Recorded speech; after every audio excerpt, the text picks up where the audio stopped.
So let's talk about opening and servicing customer accounts. Obviously, for every customer account, there's going to be all kinds of record keeping requirements. So the member's going to have to make and preserve records. A lot of these are electronic now, but FINRA will specify in what format these things are kept and for how long. Remember that even though your job is to find customers, every new account would have to be approved by a principal. That's someone with your license plus one of the principal exams passed as well. The kind of information that you need to maintain on a customer is obviously the customer's name and residence, whether they're of legal age. So not exactly the birth date there, but they do have to be an adult. And of course, if it's an IRA account, a retirement account, you do need the date of birth actually. Name of associated person who's going to be responsible for the account. An associated person is an agent or a supervisor or principal.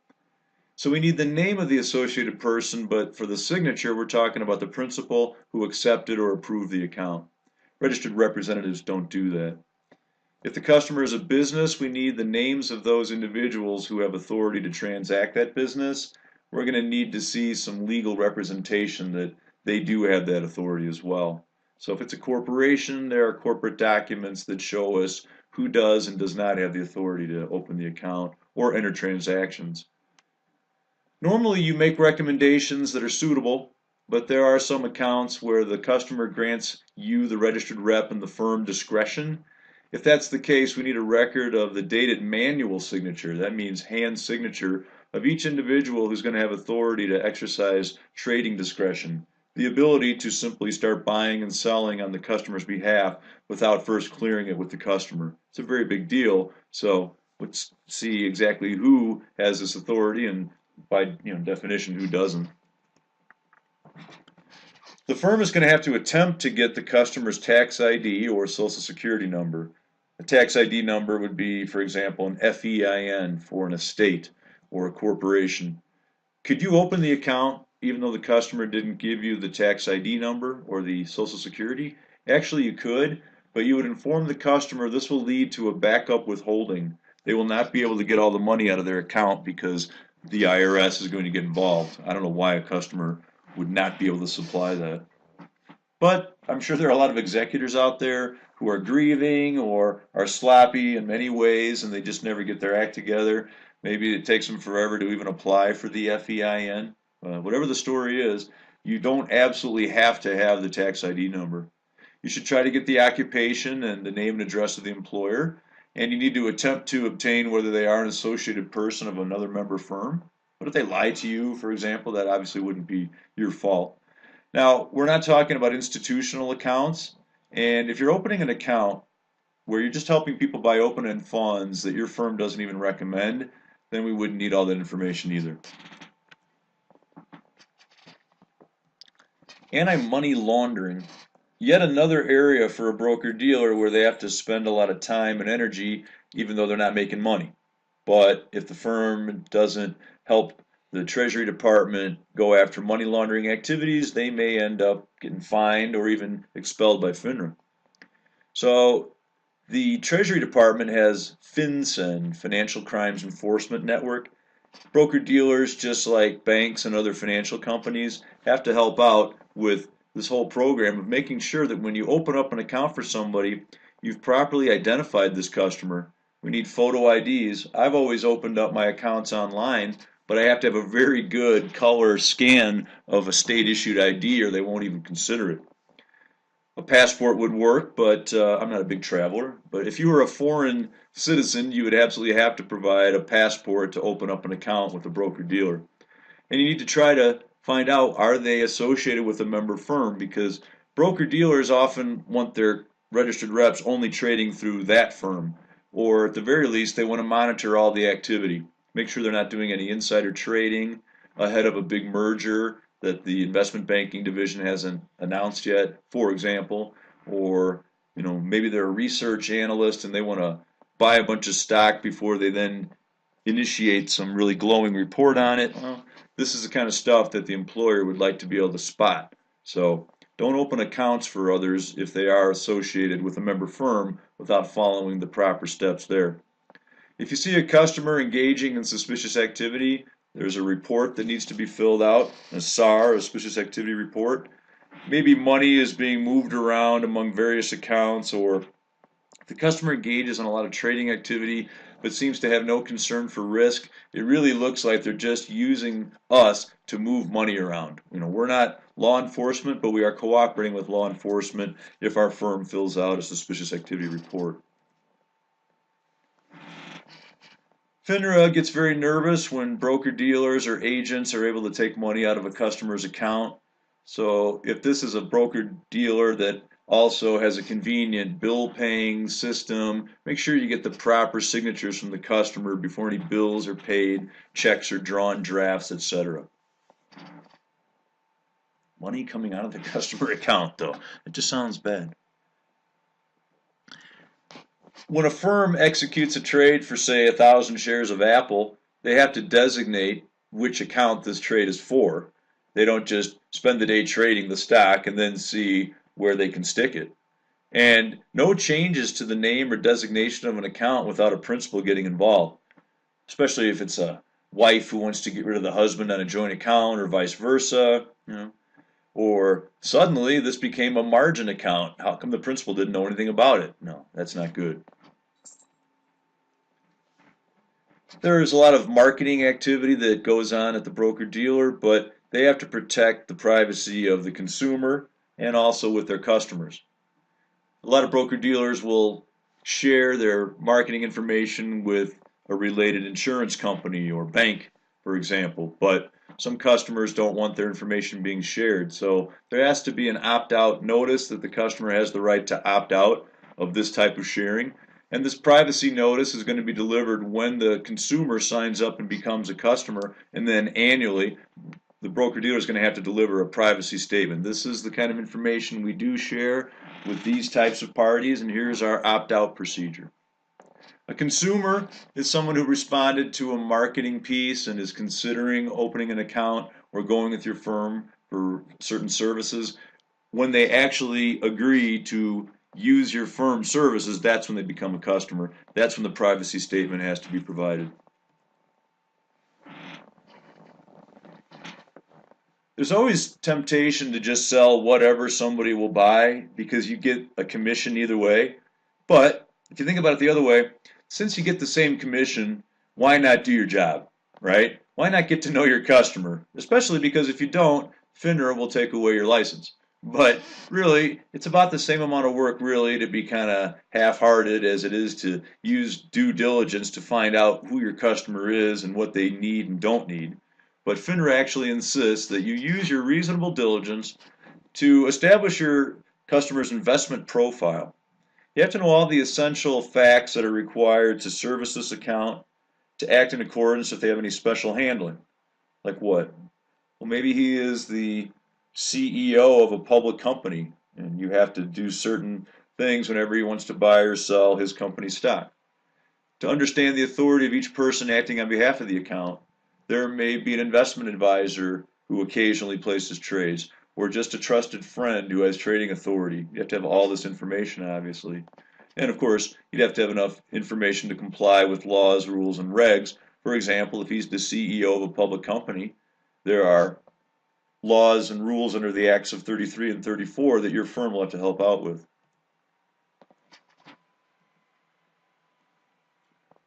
When you open the account, it may be open just for an individual, or it could be a joint account. There are even custodial accounts where an adult is opening the account for the benefit of a minor child.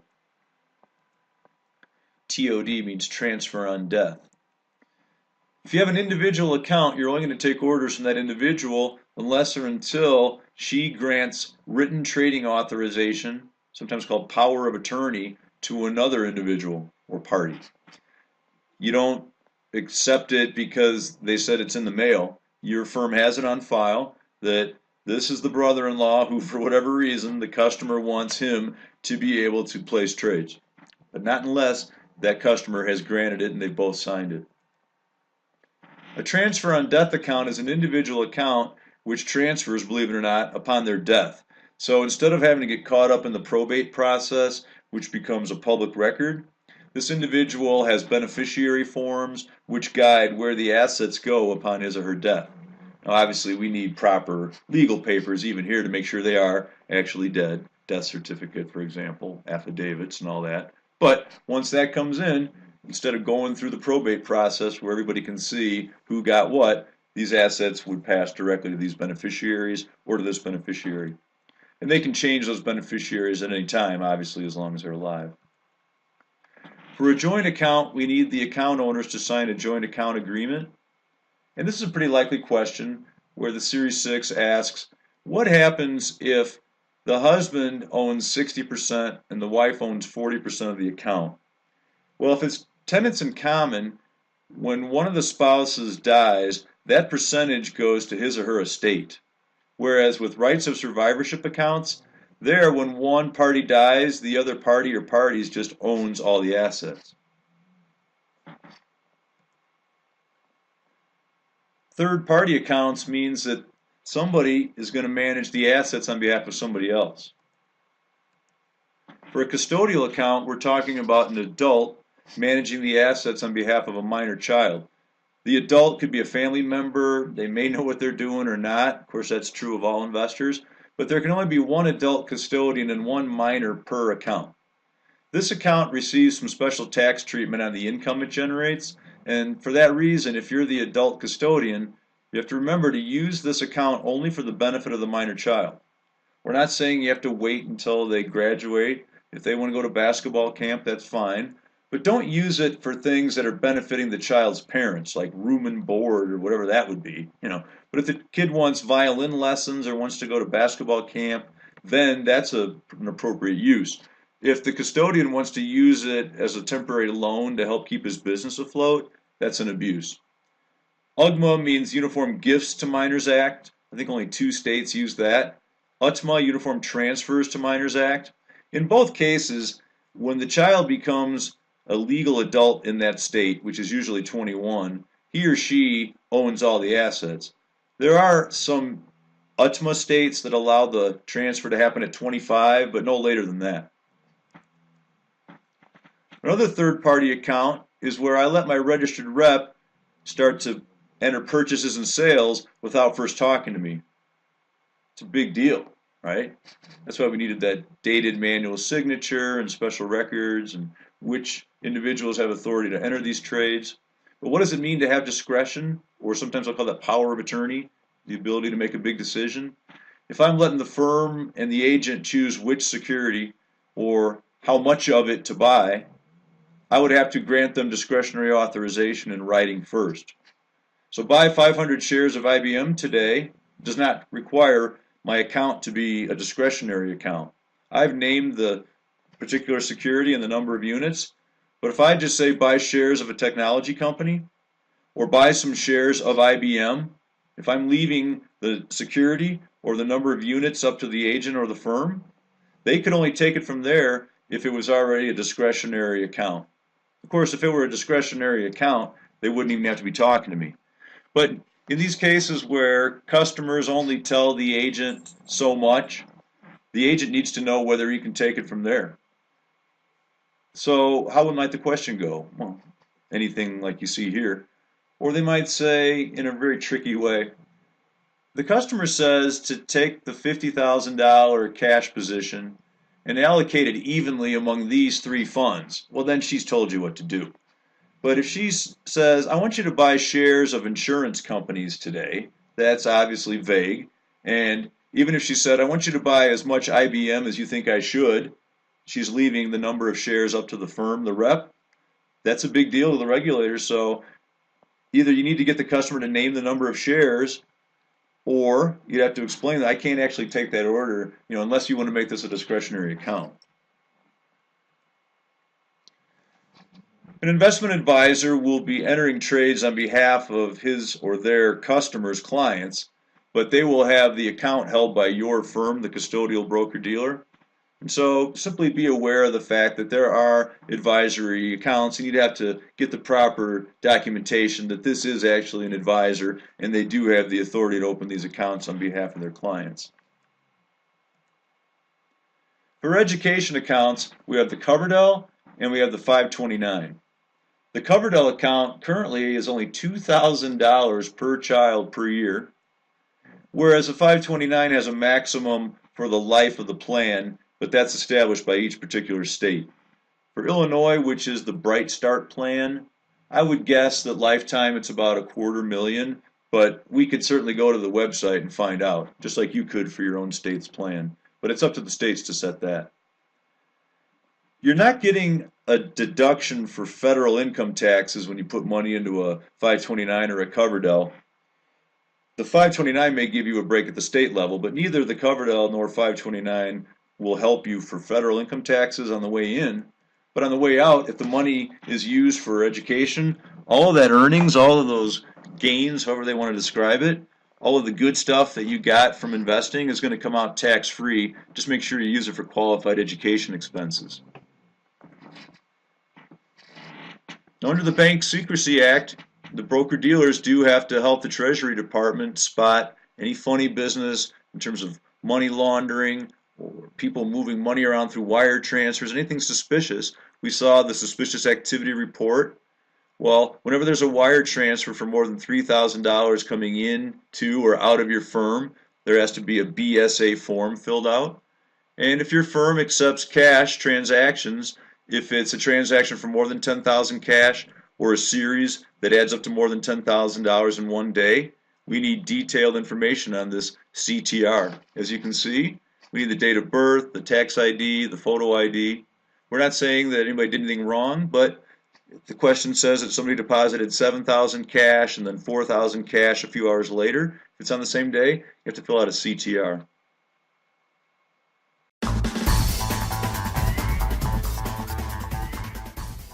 As you can see, is help you approach very common types of questions which are talking about material that you absolutely have to know. We're not going to end up covering every single thing that you have to know, but we're going to start today with two of the biggest topics. If you understand how these products work in terms of open and closed-end funds and UITs and ETFs, and also the variable contracts, if you understand these, you're well on your way to getting ready for the Series 6.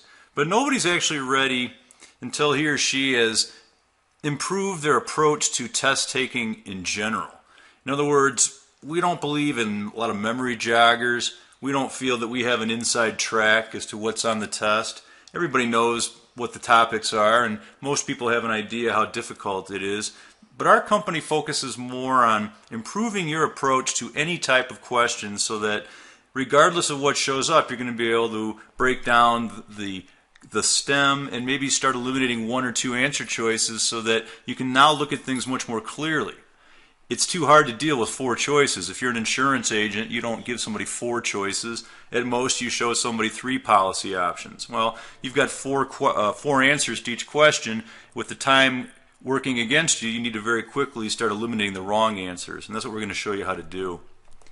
We have other classes. If you want to pick up the previous paid recordings, you can see how to do it. Examzone.com. We're going to refer to that a lot. Notice how that's EZ, or it could be if you abbreviate it. And then from there, I'm going to let you read the screen because it really is that easy.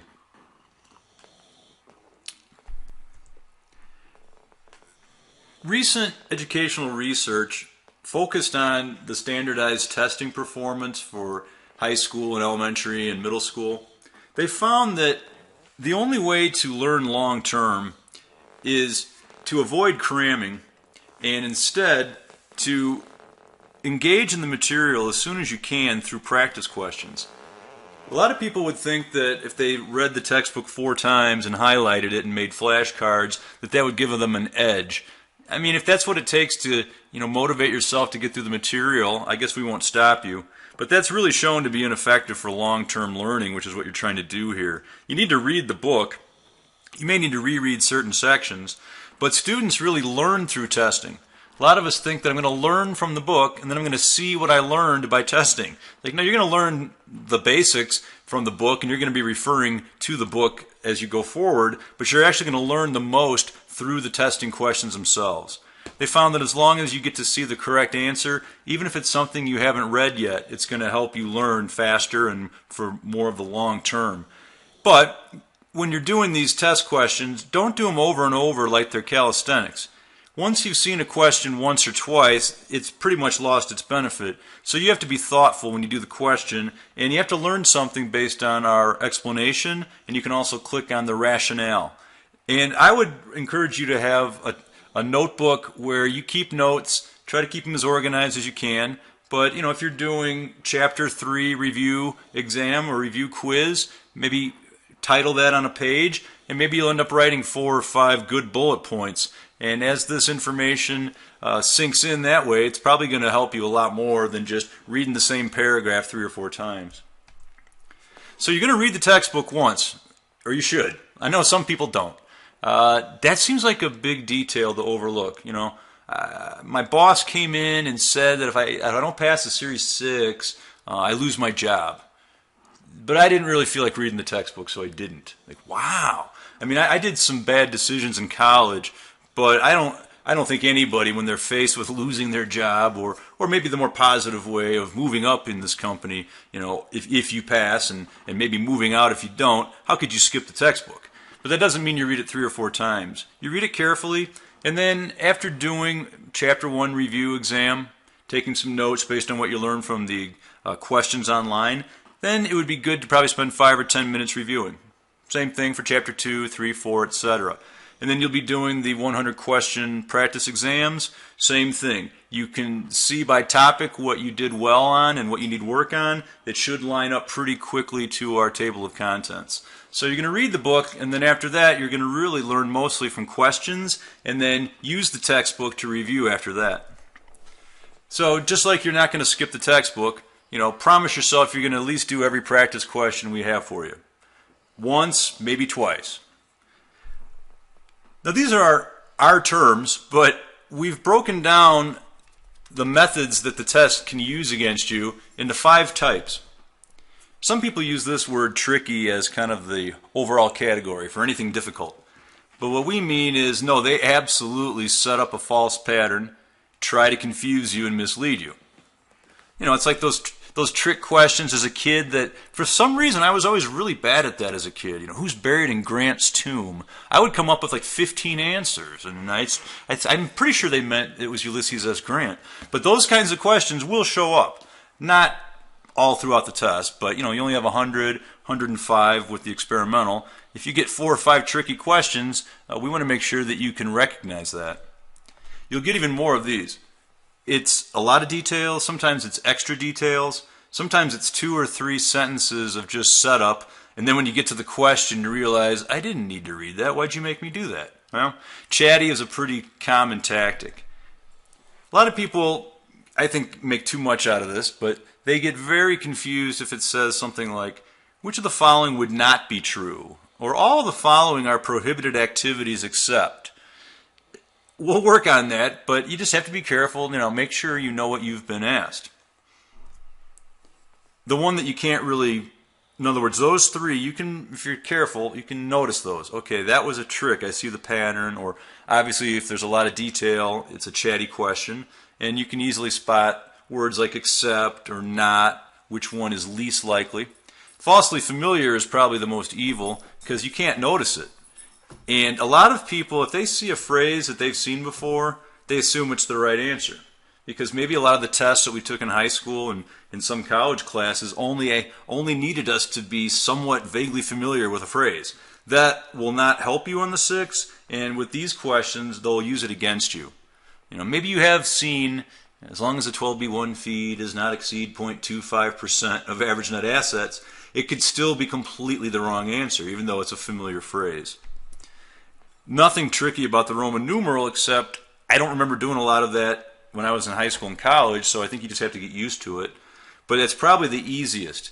Just like in Vegas, the blackjack table gives you the best odds. Roman numerals give you the best odds, especially when they say, which 2 of the following? Because if you can eliminate answer 1, that might put you at 50-50 right away. And again, before we get into the details, we're only trying to help you eliminate the incorrect answers. There's not you could look at it either way. You could say, well, there's 1 right answer to every question. Yeah, but more importantly, there are 3 wrong answers. And if you can eliminate them for good cause, you're going to get it right every time. unless you choke. All right, so what do we mean by tricky? And again, our topic is going to be anything to do with investment company products and annuities, which could be 30%, 40% of your test. So which of the following is not an ongoing operating expense deducted from assets in an open-end mutual fund? Okay, I'm going to put this on pause and give you about 30 seconds. Okay, I don't like to have this thing come up, but yeah, I just want to... Oh, they're saying loud microphone level. All right. Yeah, I can calm down then. All right. I guess I'm not really broadcasting from the ballpark. Okay. Which of the following is not? I guess we did sneak in a negative word. But what makes this tricky? A few things I would say. Whether it's relevant or not, you tend to notice charges versus fees, and then you realize, well, that's not going to be good enough, because two of them are charges, two of them are fees. Okay. Sales charges, for whatever reason, that's a phrase that people trust, and 12b1 looks completely different. I'm trying to think like that college kid who never really studied but got a B average. He's going to be in a lot of trouble. Is it fees versus charges? Is it the fact that 12b1 is a specific number and it's probably an actual SEC rule? I don't know. It's really more of a fact that you got to know what's going on here. There are a couple of things that could be taken out of the investor's check one time. Sales charges would be one, and the other would be a redemption fee. Oh, you sold within 6 months, we're keeping 1%. But that would be one time only, and it would happen on this transaction with the shareholder.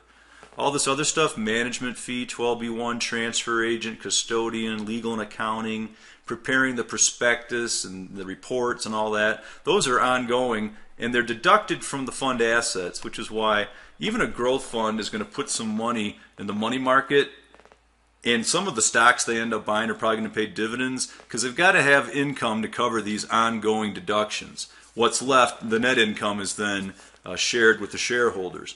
But a sales charge is something that a lot of fund families don't even have. But let's say American Funds, for example, they do have a sales charge, right?